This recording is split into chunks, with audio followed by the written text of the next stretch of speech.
சென்னை கொளத்தூரில் அண்ணா திருமண மாளிகையை துவங்கி வைத்து முதலமைச்சர் மு.க.ஸ்டாலின் தற்போது பேசி வருகிறார். அந்த காட்சிகளை பார்க்கலாம். கொளத்தூருக்கு வந்தால ஒரு எனர்ஜி வந்துடும்.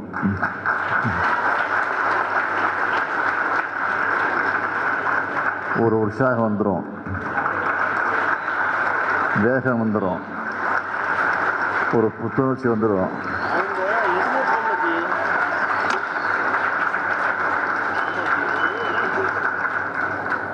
அது எனக்கு மட்டுமில்லை, உங்களுக்கும் நல்லா தெரியும்.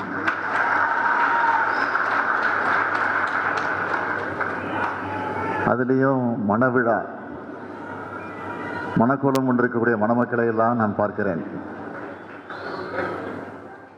ஆக மணமக்களோடு இந்த விழாவில் நாமெல்லாம் கலந்து கொண்டு மணமக்களை வாழ்த்துகிற விழாவாக இந்த விழா நடைபெற்றுக் கொண்டிருக்கிறது. நம்முடைய குடும்பத்தில் ஒரு திருமண நிகழ்ச்சி நடந்தால் எப்படி நம்மெல்லாம் மகிழ்ச்சியோடு கலந்து கொள்வோமோ அதே போல தான்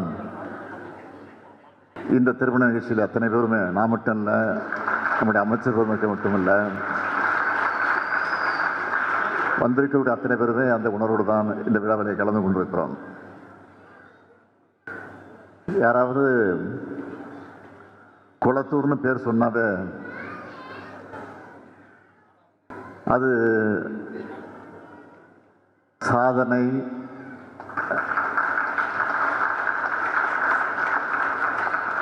இல்லைன்னா ஸ்டாலின்,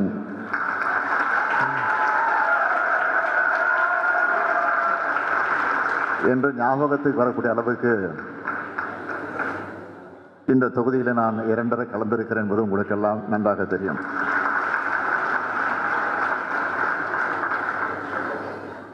ஏராளமான திட்டங்களை இந்த தொகுதிக்கு நிறைவேற்றி இந்த கொளத்தூர் தொகுதியை நம்முடைய அமைச்சர் நேரு அவர்கள் சொன்னது போல 234 தொகுதி இருக்குன்னா இந்த தொகுதியை பார்க்கிற போது எங்களுக்கு பெருமையாக இருக்கு, மகிழ்ச்சியாக இருக்கு, பயமும் இருக்குன்னு சொன்னார். அது மட்டும் இல்லை, பொறாமையும் இருக்கு அவங்களுக்கெல்லாம். அதுதான் கெட்ட எண்ணத்தில் அந்த பொறாமை இல்லை, நல்ல எண்ணத்தில் தான். நாமும் இப்படி பணியாற்ற வேண்டும், நம்முடைய தொகுதிக்கு இந்த திட்டங்கள் வர வேண்டும் என்பதில் அவர்களும் இன்றைக்கு அந்த பணியை ஆற்றிக் கொண்டிருக்கிறாங்க. ஏதோ குளத்தூருக்கு மட்டும் நம்ம இதை செஞ்சுட்டோம், மற்ற தொகுதியை கைவிட்டோன்னு யாரும் நினைக்க வேணாம். எல்லா தொகுதியும் நம்முடைய தொகுதி தான். அதனால எல்லாருக்கும் எல்லாம் என்பதை முன் வச்சு நம்முடைய பணியை ஆற்றிக் கொண்டிருக்கிறோம். என்ன ஸ்பெஷல்னா, ஒரு மாவட்டத்துக்கு 2 மாதத்துக்கு ஒரு முறை, 3 மாதத்துக்கு ஒரு முறை நான் போவேன். ஆனால் குளத்தூருக்கு மட்டும் எப்படியோ 10 நாளைக்கு ஒரு முறை நான் வந்துடுவேன்.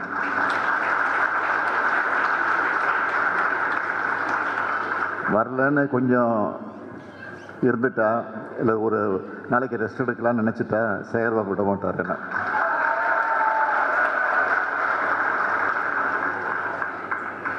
ஒரு லிஸ்டோடு வந்துடுவார்,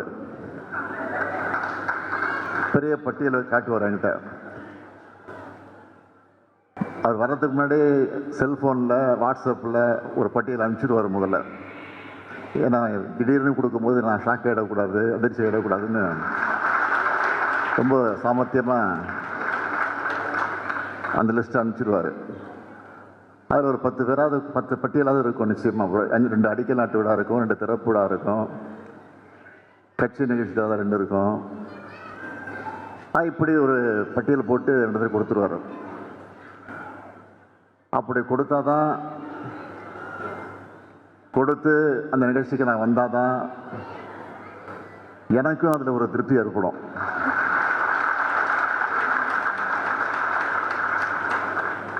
ஆக 10 நாளைக்கு ஒரு முறை வந்தால் தான் எனக்கு உள்ளபடியே ஒரு முழு திருப்தி உண்டாகும். என்னதான் நான் முதலமைச்சராக இருந்து பல மாவட்டங்களுக்கு சுற்றுப்பயணத்தை நடத்தி பல அரசு நிகழ்ச்சிகளுக்கு சென்று, பல கட்சி நிகழ்ச்சிகளுக்கு சென்று, அல்லது பல பொது நிகழ்ச்சிகளுக்கு சென்று பல வரவேற்பெல்லாம் தருகிற போது அதில் எனக்கு ஏற்படுகிற மகிழ்ச்சியை விட இந்த குளத்தூருக்கு வந்து நீங்கள் தர்ற வரவேற்பில் தான் அதிக மகிழ்ச்சி அடைவது உண்டு. இப்போ கூட என்னை காரில் அழைச்சிட்டு வரும்போது மாவட்ட செயலாளர் கேட்டேன், தொடக்கத்திலே கேட்டேன்,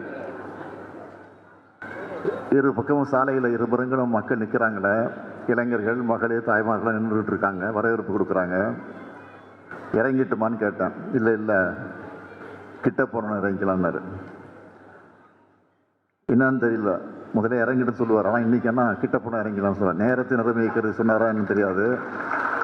இன்னைக்கு கூட ஒரு பேசல வரீங்க, ஏன்னா தொண்டை கொஞ்சம் சரியில்லை, உடல்நலம் கொஞ்சம் பாதிக்கப்பட்டிருக்கிறாரு, அதுவும் இருக்கலாம்.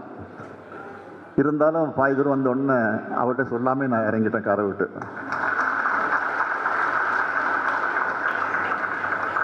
அது என்னால் கட்டுப்படுத்த முடியல. உங்களை பார்க்குற போது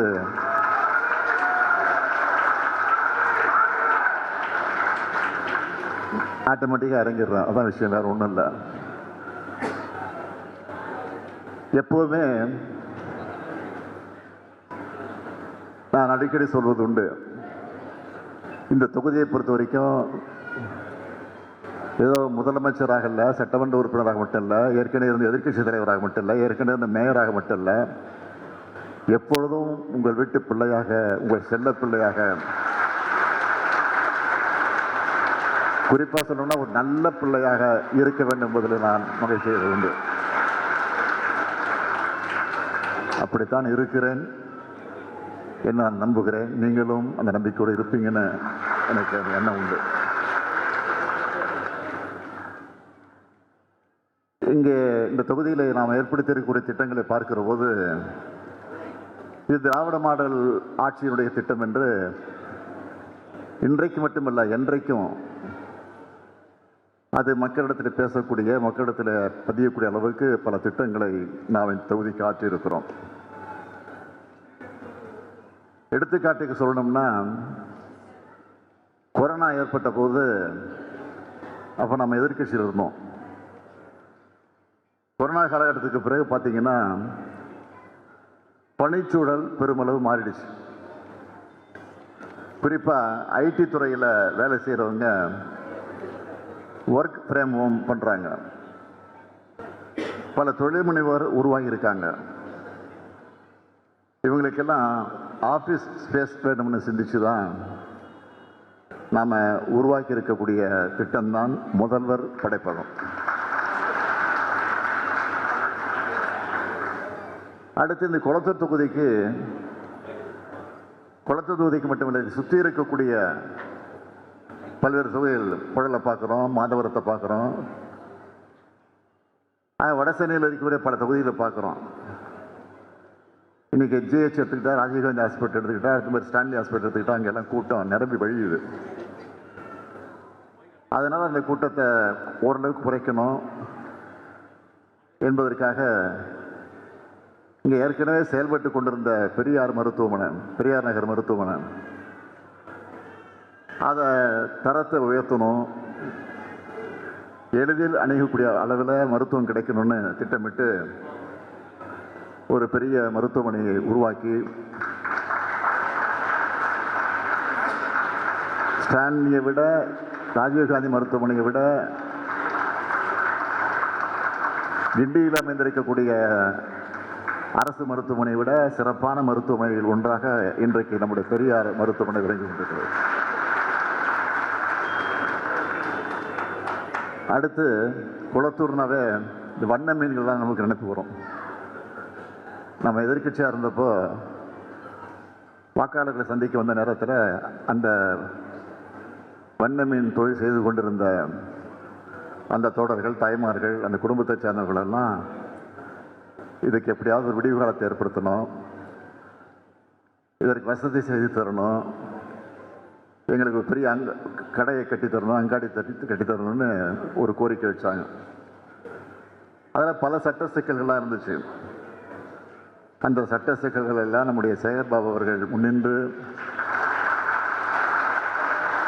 ஏதோ ஒரு டிபார்ட்மெண்ட் மட்டும் இல்லை, பல டிபார்ட்மெண்ட் உண்டு, ஹவுசிங் போர்டு உண்டு, மீன்வளத்துறை உண்டு, சிஎம்டி உண்டு, மாநகராட்சி உண்டு, இப்படி பல துறைகள் உண்டு. எல்லா துறைகளோடும் கலந்து பேசி அதை ஒழுங்குபடுத்தி முறைப்படுத்தி இன்றைக்கு வண்ண மீன்களை வாங்க வரக்கூடியவர்களுக்கு எல்லா வசதிகளும் உருவாக்கி இருக்கக்கூடிய ஒரு மிகப்பெரிய, வெளிநாட்டில் கூட இப்படி ஒரு மையம் இருக்குமா என்று சந்தேகப்படக்கூடியவர்களுக்கு அந்த வர்த்தக மையத்தை நாம் உருவாக்கி இருக்கிறோம். அடுத்து இங்கே இருக்கக்கூடிய விளையாட்டு வீரர்கள், அவர்களை ஊக்குவிக்க மினி ஸ்டேடியங்களை கட்டியிருக்கிறோம். தலைப்புச் செய்தியெல்லாம் சொல்லணும்னா, குளத்தூர் இருக்கக்கூடிய ஏராளமான பெண்கள், இளைஞர்கள், அவர்களை எப்படியாவது வேலை வாய்ப்பை எளிய வகையில் ஏற்படுத்தி தர வேண்டும் என்பதற்காக அரசு வேலைன்னா அதுக்கு சில விதிமுறைகள் எல்லாம் இருக்கு. ஆக உடனடியாக கிடைச்சிடாது, காத்திருக்கணும். ஏற்கனவே வேலைவாய்ப்பு அலுவலகத்தில் பல லட்சக்கணக்கான பேர் காத்திருக்கிறாங்க பதிவு செஞ்சுட்டு. அதனால தான் தனிப்பட்ட முறையில் அனிதா அச்சிஎஸ் அகாடமி என்ற ஒரு அமைப்பை ஏற்படுத்தி 10th +1 +2 மாணவர்கள் படிக்கக்கூடிய வகையில் முதல்வர் கல்விச்சோலை என்ற அந்த திட்டத்தை உருவாக்கி இன்றைக்கு இளைஞர்களுக்கு, அந்த மாணவர்களுக்கெல்லாம் வேலை கிடைக்கக்கூடிய ஒரு சூழ்நிலை ஏற்படுத்தி தந்திருக்கிறோம். இப்படி எத்தனையோ திட்டங்களை சொல்லிட்டு போகலாம். நீ பார்க்குறோம், பாலம், மேயர் சிட்டிபாபு பேரில் ஒரு மேம்பாலம், கௌதமபுரத்தில் குடிசை மாற்று வாரிய குடியிருப்பு, முத்துமாரியன் கோயில் குளம், மார்க்கெட் தெரு பெண்கள் மேல்நிலைப்பள்ளி, திருவிக்கா நகர் பேருந்து நிலையம், எஸ்ஆர்பி கோயில் வடக்கு தெருவில் பெருந்தலைவர் காமராஜர் பெயரில் திருமண மண்டபம். அந்த திருமண மண்டபத்துக்கு ஒரு பெரிய வரலாறே உண்டு. நான் முதல்ல எதிர்கட்சியில் இருந்தப்போ, எதிர்கட்சி உறுப்பினராக சட்டமன்ற உறுப்பினர் தேர்ந்தெடுக்கப்பட்டப்போ இன்ஸ்பெக்ஷன் வந்தப்போ முதல் இடத்துல இன்ஸ்பெக்ஷன் பார்த்தது அந்த மண்டபம் தான். அது பெருந்தலைவர் காமராஜர் முதலமைச்சராக இருந்தபோது அது ஒரு சமூக நலக்கூடமாக கட்டப்பட்டிருந்த கட்டடம். கட்டப்பட்ட கட்டடம் தான் தவிர அதுக்கு பாழடைந்து போய் யாரும் பயன்படுத்த முடியாத வகையில் சமூக விரோதிகள் எல்லாம் அதில் புகுந்து அசிங்கப்படுத்தி கொண்டிருந்தது நல்லதாக இருந்துச்சு. ஆக இப்போ வந்தப்போ அங்கே இருந்த மக்களெல்லாம் இடத்துல வச்ச கோரிக்கை, இதை எப்படியாவது சுத்தம் செய்து ஒரு நல்ல சமூக நலக்கூடமாக உருவாக்கி தாருங்கன்னு சொன்னாங்க. அது சமூக நலக்கூடமாக அல்ல, ஒரு திருமண மண்டப மாளிகையாக இன்றைக்கு காமராஜர் பெயரில் அது உருவாக்கப்பட்டிருக்கிறது. அதேபோல் பல்லவன் சாலை, ஜவஹர் நகர் 1வது வட்ட சாலையில் ரங்கசாமி தெரு, சீனிவாச நகர்னு பல்வேறு இடங்கள்லாம் விளையாட்டு திடல்களை, குளத்தூர் இன்னைக்கு திரும்புகிற பக்கம்லாம் புதிய புதிய கட்டமைப்புகள் உருவாக்கியிருக்கோம். இதோடைய தொடர்ச்சியாகத்தான் இன்னைக்கு 17,47,00,000 மதிப்பீட்டில் ஜிகேஎம் காலனி, அரசு மேல்நிலைப்பள்ளி மற்றும் பெரியார் நகர் அங்காடி ஆகியவற்றுக்கான திட்டப்பணிகளை தொடங்கி வச்சிருக்கிறோம். குளத்தூருக்கு ஒரு பெரிய சிறப்பு உண்டு. நான் பல நேரங்களை எல்லாத்தையும் சொல்றது உண்டு, எல்லா அமைச்சரிடத்திலும் சொல்றது உண்டு. நீங்கள் மாநகராட்சி பள்ளி எடுத்துக்கிட்டால் குளத்தூர் தான் அதிகம், மருத்துவமனை எடுத்துக்கிட்டால் குளத்தூர் தான் அதிகம், லைப்ரரி, நூல் நிலையம் எடுத்துக்கிட்டால் அது குளத்தூர் தான் அதிகம். எதை எடுத்தாலும் நம்ம தான் அதிகம். இது திருமண வீடாக இருக்குது. இல்லைன்னா இன்னொன்று சொல்லுவேன், அதுலேயும் அதிகம், நம்ம தான் அதிகம். இது திருமண வீடாக இருக்குது, அதை நம்ம சொல்ல விரும்பலை. எல்லாத்துலேயும் நம்ம தான் அதிகம். ஆக இன்றைக்கு அந்த அளவிற்கு நம்முடைய திட்டங்கள், சாதனைகளை இந்த தொகுதிக்கு நாம் படைத்து வந்திருக்கிறோம். அந்த மகிழ்ச்சியில் இந்த திருமண மண்டபத்தை திறந்து வச்சு இன்றைக்கு இல்வாழ்க்கை பயணத்தை தொடங்கக்கூடிய ஒரு சிறப்பான நிகழ்ச்சியை நம்முடைய மணமக்களுக்கு உருவாக்கி இருக்கிறோம். எத்தனை திருமணம்? 15 திருமண தம்பதியர்கள் இருக்காங்க. 15 திருமணங்கள் நடத்தி வைக்க போகிறோம். நீங்கள்லாம் மனதார வாழ்த்தணும். குறிப்பாக நம்ம ஆட்சி வந்ததுக்கு பிறகு பெண்களுக்கு தான் அதிகமான திட்டங்களை, சாதனைகளை படைச்சிக்கிட்டு இருக்கிறோம். காரணம், பெண்களை படிக்க வச்சா, பெண்களை முன்னேற்றினா அந்த குடும்பம் சிறப்பாக இருக்கும் என்ற அடிப்படையில் தான் ஏனென்றால் பெண்களுக்கு முக்கியத்துவம் தருவது காரணம் என்ன கேட்டால், நான் பெண்கள் நினைச்சா எதையும் செய்யக்கூடியவங்க. அதனால தான் பெண்களுக்கு அதிகமான முக்கியத்துவத்தை தந்து கொண்டு இருக்கிறோம். இன்னும் கூட சொல்லணும்னா, ஒரு ஆணினுடைய வெற்றிக்கு பின்னால் பெண் தான் இருக்கிறார் என்பதற்கு எத்தனை உதாரணங்கள் உண்டு. என்னுடைய வெற்றிக்கு பின்னாலே என்னுடைய மனைவி தான்.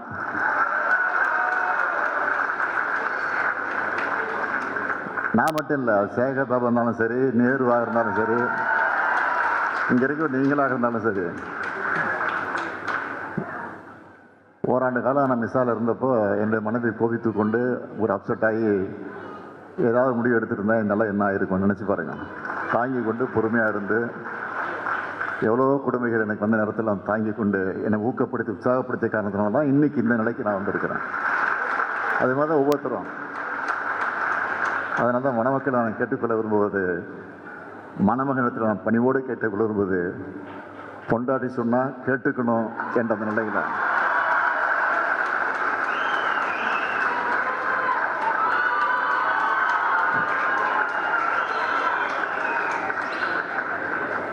ஆகவே அந்த நிலையில் உங்களுடைய வாழ்க்கையை நீங்கள் அமைத்துக் கொள்ளணும். இன்னும் கொஞ்சம் நேரத்தில் மனவிழா நடத்தி வைக்க போகிறேன். நடத்தி வைக்க இருக்கக்கூடிய இந்த மணமக்களை நான் அன்போடு கேட்டுக்கொள்ள விரும்புவது, அழகான குழந்தைகளை நீங்கள் பெற்றெடுக்க இருக்கிறீங்க. அழகான குழந்தை பெற்றெடுக்க தான் அவசரப்பட வேண்டாம், பொறுமையாக. முன்னெல்லாம் திருமண விழாக்களை கலந்து கொண்டு பெரியவர்கள் மணமக்களை வாழ்த்துக்கிறப்போ அளவோடு பெற்று வளமோடு வாழுங்கள் சொல்லுவாங்க.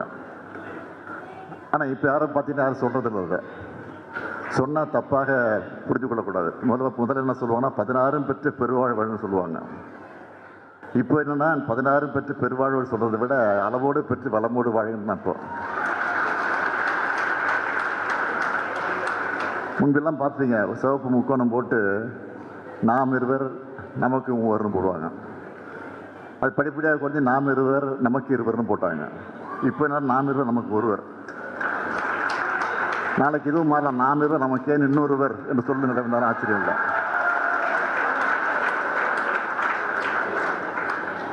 16 பெற்று பெருவாழ்ன்னு சொன்னோம்னா 16 குழந்தைகள் அல்ல, 16 பெற்று பெருவாழின் தியாகம் ஏன் சொல்றது இல்லைன்னா, தப்பாக மணமக்கள் புரிஞ்சுக்கிடக்கூடாது. கியாப்பு விஸ்வநாதன் அவர்கள் அவர் ஒரு முறை சொன்னார், 16 பெற்று பெருவாழ்வுன்னு சொன்னால் 16 செல்வங்கள். என்ன அந்த 16 செல்வங்கள் என்ன? மாடு, மனை, மனைவி, மக்கள், கல்வி, கேள்வி, அறிவு, வழக்கம், மண், பொருள், போகம், பொருள், இதுதான் 16 செல்வங்கள். ஆக அந்த 16 செல்வங்களை பெற்று மணமக்கள் சிறப்போடு வாழ வேண்டும். உங்களுக்கு பிறக்கிற குழந்தைகளுக்கு அழகான தமிழ் பெயர்களை சூட்டுங்கள் என்று நம்முடைய மணமக்களை அன்போடு கேட்டுக்கொண்டு, புரட்சி கவிஞர் பாவேந்தர் பாரதிதாசன் எடுத்துச் சொல்லி இருக்கக்கூடிய வீட்டிற்கு விளக்காய் நாட்டிற்கு தொண்டர்களாய் வாழுங்கள் வாழுங்கள் வாழுங்கள் வாழுங்கள் வாழ்க்கை விடைபெறுகிறேன். நன்றி, வணக்கம். 1,25,00,000 மனங்களை வென்ற தந்தி டிவி யூடியூப் சேனல். தவிர்க்க முடியாத தம்ப்நெயில்ஸ், கலக்கலான கான்டென்ட்ஸ். நீங்களும் இந்த குடும்பத்தில் இணைய இப்பவே சப்ஸ்கிரைப் பண்ணுங்க. அசுரபலம் கொண்ட எங்கள் டிஜிட்டல் கரங்களில் உங்கள் விளம்பரங்களை சேர்க்க வாட்ஸ்அப் பண்ணுங்க. 8939888378. Email advttanditv@dttv.in.